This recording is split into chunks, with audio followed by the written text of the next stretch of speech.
I am extremely nostalgic for everything that I grew up with. From retro games to old movies and just the authenticity back in the 90s and the early 2000s.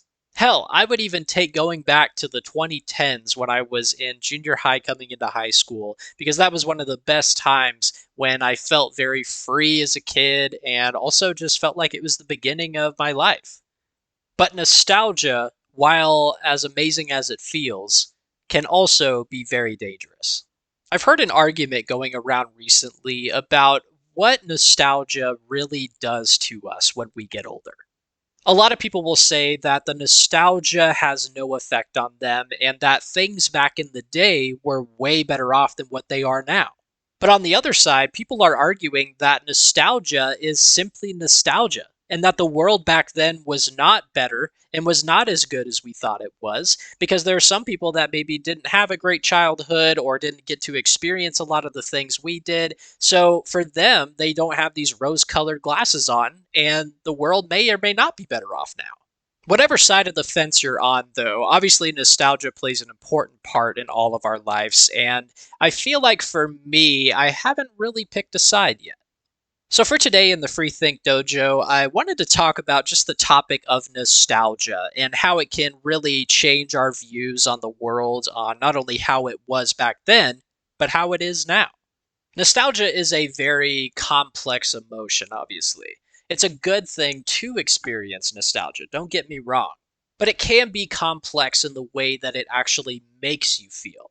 It's almost like a mixture of being happy that you were able to experience all those things growing up, but then also being sad that you'll no longer be able to experience those things in the exact same way. Most of my nostalgia arises from gaming. I used to play Nintendo, GameCube all the time. I also had an Xbox, a Wii. I got a PlayStation 4 when I was getting out of junior high. And all of those games I think about all the time. And obviously, this channel resembles a little bit of that nostalgia as well. Games back then were so easily able to transport me to a different world. Every single game brought me to a different emotion, and I used to be a very imaginative kid as well. So I was really into really anything that took my mind for a ride. So when I look back now, being in my late 20s, I enjoy those games in a different way, I guess. I'm obviously not going outside and playing with toys and acting like I'm in that world that it transported me to, but I just feel a little bit of a melancholy feeling almost. I still enjoy the lore and the worlds that I'm being thrown into, but my mind is just different than it was when I was a kid, so I don't feel it in the same way anymore. And it's the same for movies as well. Movies from even the 80s and 90s altogether, I feel very nostalgic for and have a certain attraction to the vibes back then.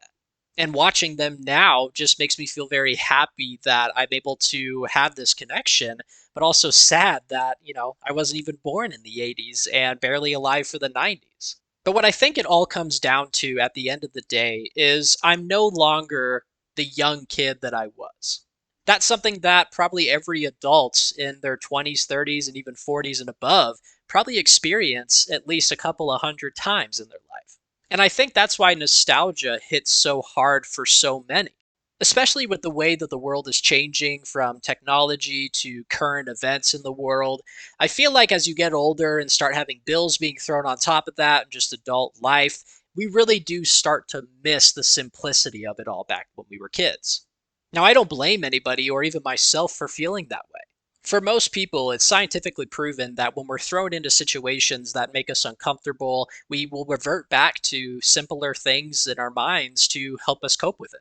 A great example for me is I was really into anime growing up and even am as an adult, but when I run into hard situations where I'm having to battle through something or kind of persevere through a situation, I always think back to either Naruto or Dragon Ball Z when Goku or Naruto are fighting against somebody and they're getting beaten down, and I want to push through and persevere like they did. So reverting back to things that make us feel safe and comfortable is a clear telltale sign of nostalgia. Whether the world is actually better off than it was back in the day, I feel like that's a better argument and a better conversation to have because we actually have proof and statistics of economies, of world leaders, of just society in general changing and adapting to time. And I feel like we can kind of dictate and assess a little bit clearer on how the world has changed and whether subjectively it's actually better or not. Now, obviously, I don't have a time machine. I can't go back in time, and I can't see and compare life today to life when I was a kid. Obviously, I have memories of things that have happened, and like I said, experiences and technologies that I experience that I love.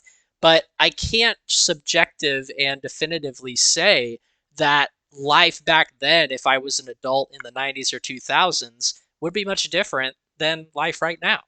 Nostalgia for me, though, I feel like I have to be very careful with because I can easily kind of revert back to things that I liked as a kid, and I start to miss out on things like new movies, new games that are innovative and just advanced. And sometimes that's good, sometimes it's not. Obviously, with the gaming industry and entertainment industry changing so drastically these days, it's kind of hard to tell where that industry is going. But always reverting back to retro games and retro movies, I feel like I have missed out on how the world is changing and how everything is advancing to a whole nother level. What's most important is with nostalgia, we always want to remember what made us happy. I don't think that's a bad thing at all, and the things that made us happy back in the day can still make us happy now if we want them to. But as long as we don't get stuck in the times back then and we allow ourselves to experience new things and new technologies, new life, and the way that the world is advancing, I think that's what is most important. I will always be appreciative for the life that I had growing up, and I will never ever take it for granted. And when I have kids, I want to extend that offer to them. I hope my kids will have nostalgia for their own things, but then also get to see what I had nostalgia for to kind of make sure that those things are never forgotten. So, whatever you're nostalgic for in your life, whether it's games, movies, or just life back then in general, definitely hold that to your heart. Never let go. But don't forget that the world is changing. Comment down below what you guys are nostalgic for. I would love to hear about what your guys' personal experiences have been and what you will always remember and hold close to your heart from back in the day. I appreciate every single one of you hanging around in the Free Think Dojo today. Feel free to subscribe to the channel, comment down below any ideas or really just anything to spark a conversation, and I would love to see what you guys have for me there. Otherwise, I will see you in the next video, and I'll talk to you later.